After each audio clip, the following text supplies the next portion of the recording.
Boring outreach is going to generate you more referrals and more interviews, and if you're being too creative, that might just be the reason why you're finding breaking into tech sales hard when there's literally 18-year-olds that are doing it. So in this video, I'm going to give you a boring outreach system that's generated hundreds of referrals and interviews, and I'm going to show you how to solve the most common mistakes that most people make when they're doing outreach. Because at the end of the day, if you can land referrals consistently, you're going to get more interviews than you can handle, and eventually it just becomes unreasonable that you don't succeed. So let's start with the first part of the system, which stops most outreach from standing any sort of chance from ever getting referrals. And it works like this. Have you ever watched a YouTube video from a brand new channel that you've never seen before and decided, let me give this guy 2 minutes and see if it's worth my time? Of course not, it just doesn't work that way. And studies actually show that it takes less than 8 seconds for someone from the moment that they click on a video to decide if they're going to continue watching it. And that's going to be less now that AI is around. And it's the exact same thing with recruiters and hiring managers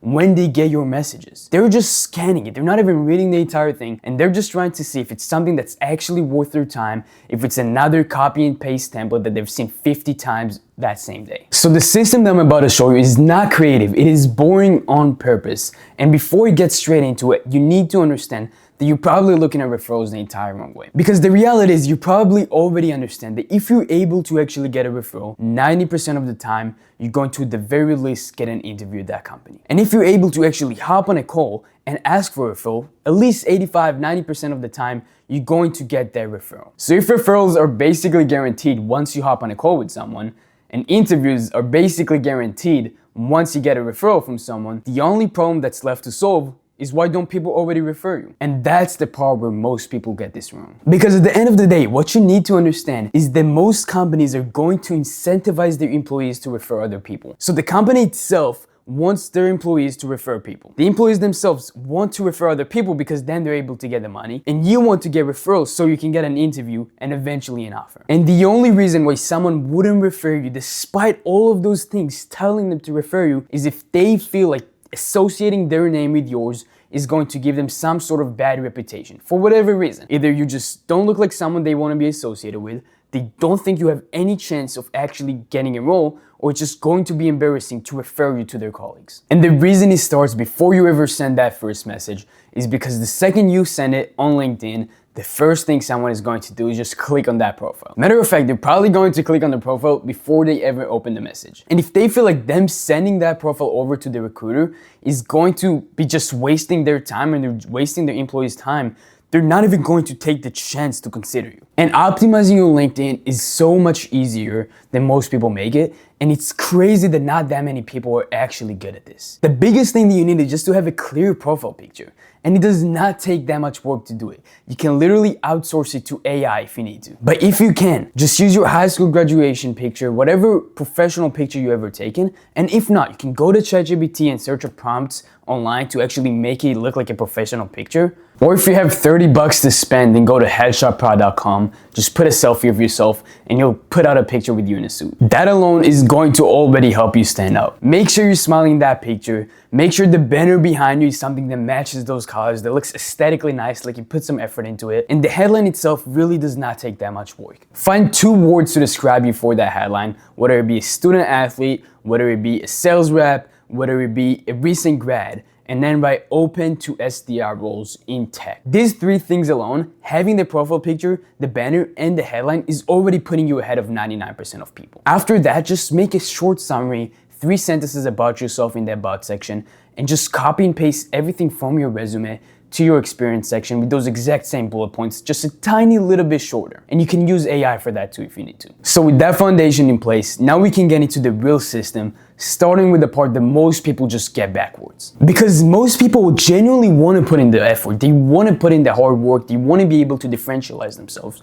And I think that the way to do that, that's going to get them the most amount of referrals, is by having the most personalized message that someone just can't resist but respond to. And yeah, sure, that works in theory. If you could get everyone to respond to you, that would be amazing. But the reality is that not everybody is ever going to respond to you, and there's just going to be people that you don't. So look at it this way. Let's say you have a really strong outreach message that gets you 40% reply rate. That for whatever reason, it takes you 10 messages to write in an hour, you're able to get 4 replies back. And then on the other hand, you have another one that you only get 30% reply rate. So out of the 10, you only get 3 responses, but you're actually able to send 3 times more messages in the same hour, so 30 in 1 hour. Now all of a sudden, you're able to get closer to 10 responses in that same amount of time. And when you multiply that over time, if you take that over 3 hours, we're looking at 30 versus 12. So it's almost 3 times more efficient, even though on paper, my reply rate is lower. So it is definitely important to have a message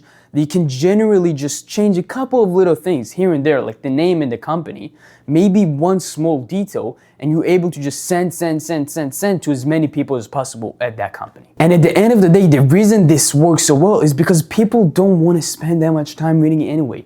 They want a super short message that is straight to the point. So to show you exactly what I mean by this, I'm going to show you real messages that one of my clients, Zion, was sending before he joined the program versus after, and he was able to use this to in 6 days land a 100K role at 19 years old. So we can see, hey Denali, saw you made the jump from coaching to SDR at Engage Tech earlier this year. I'm in 3rd round for my own role and ran my own fitness coaching business last year to a similar background. How did you find your transition to tech sales? So overall, you look at that message and you think that's really good, right? Overall, he personalized it, he became really familiar, was able to build some rapport, and generally asked a pretty good question that's related to this. Well, look at the response to this. Hey mate, appreciate you reaching out and good luck with round 3. Honestly, the transition was a lot easier than I thought it'd be. A lot of the stuff from coaching carries over pretty naturally, like talking to people, building relationships, handling rejection, staying consistent, and just understanding how different people think. That's all a big part of SDR work. And then it keeps going. The biggest adjustment for me was definitely learning the technical side and getting used to all the cloud, cyber, and AI terminology. And that's because of the company they ended up going into, which is a little bit more technical than most. At the start, I definitely had moments where I felt a bit out of my depth, but if you stay curious and put effort into learning, you start picking up pretty quickly. And overall, you look at this message and you think it's pretty good, but where did this lead you? Because at the end of the day, we know that we want to get on a call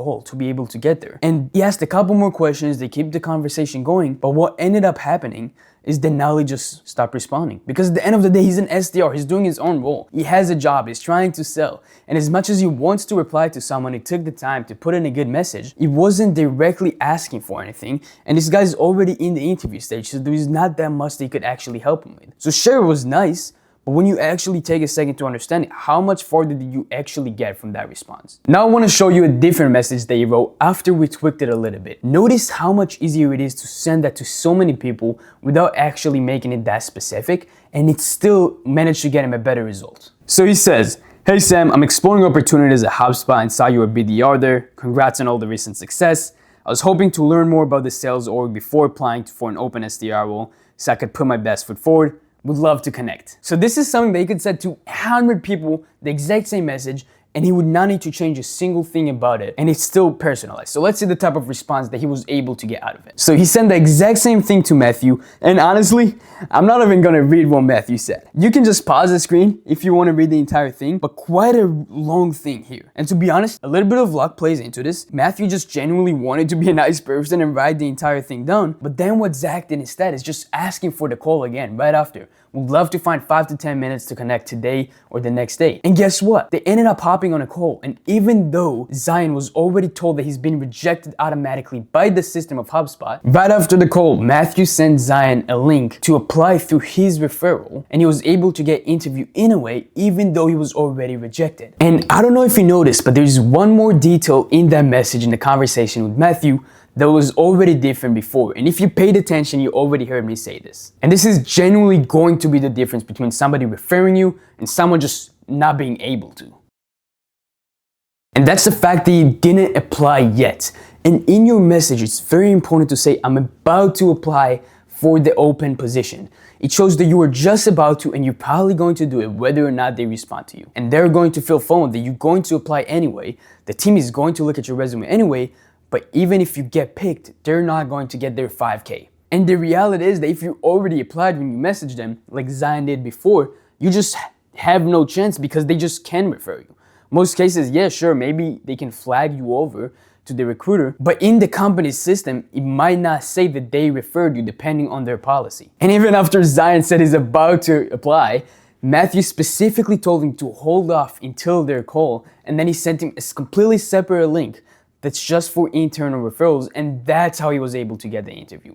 Because that's always going to be prioritized over the general 100, 200, 300 people that apply to every single role that a resume AI agent is going to screen out anyway. So these are the biggest things that you need to take away from this. And as simple as it sounds, it's just optimizing your LinkedIn, being able to actually send enough outreach without customizing it that much, and sending the outreach message before you actually apply to the role. And when you're able to do that, that's when you're able to consistently get enough replies, get on those calls, convert 90% of those calls into referrals and 90% of those referrals into interviews. And that's how you can become so good that it becomes unreasonable that you just don't end up eventually passing enough interview stages at one company and landing at least one offer. Because at the end of the day, that's all you need to genuinely change your life. But now that 90% conversion rate from getting on the call to getting a referral is not something that's automatic, and you need to be able to approach it the right way. And the biggest thing that you need to understand is it's literally just a call with a person who wants to refer you. Remember everything that I said at the very beginning of this video. The company wants them to refer you, they want to refer you because they get paid, and you want to get referred. Everybody wants that referral to happen. And the only reason it wouldn't happen is if for whatever reason they feel like you're just weird. That's honestly just what it is. They feel like you're weird and they don't think you'll get the role, so they don't want to waste time on it. So all that you need to do is show that you have what it takes. Show that you did a little bit of research, show up professionally, but just be yourself. As cringe as that sounded, as much as it might not sound that helpful to you, be yourself, just be a regular person. Do some research on the company. You can use this prompt that I have on the screen right now. And what that's going to allow you to do is actually understand what the product does in case they want to test you, see how serious you are, or if you just want to showcase that you actually put the work in so they think that it's more possible for you to actually get the role. And pro tip for that, actually take YouTube transcript from the product videos that they have on YouTube and just plug that into ChatGPT too. And then on the call itself, after you build a little bit of rapport, after you show that you did your research, all it takes is asking a couple of different questions about the company, about the training, about the culture, about the interview process. And then at the very end, just thanking them for their time. Thank you so much for taking the time. I really, really appreciate it. And I'm not sure if there's some sort of referral process or anything like that, but if you would be open to, I would really appreciate it. And 90% of the time, if you did everything right, your LinkedIn looks good, you show that you did your research, you were nice to them, they don't think you're weird, and they actually believe that you have a chance, they're going to refer you because they're literally getting paid to. So now I gave you the entire system from the beginning to the end, but it is not going to work if you make these common mistakes. And that's over personalizing every message to a point where you can't actually send enough. That's chatting without actually asking to hop on the call and just asking question after question and not being direct enough. And it's the exact same thing when you actually hop on the call, you go through all the questions and you chicken out when it's time to actually ask for the referral. And if you're able to do all of those things correctly, 90% of the time, you will end up getting that referral. The thing is though, getting the referral is just one part of actually breaking into tech sales in the entire system. Because beyond just getting referrals, you need to be able to also optimize your resume, know enough about the industry to when you actually show up on the call, you don't sound like an idiot, research the recruiter, know what questions they're going to ask you, know about the company, and know how to actually negotiate. So watch this video right here for the breakdown of the exact system that I was able to use and get multiple six-figure offers before I ever finished high school.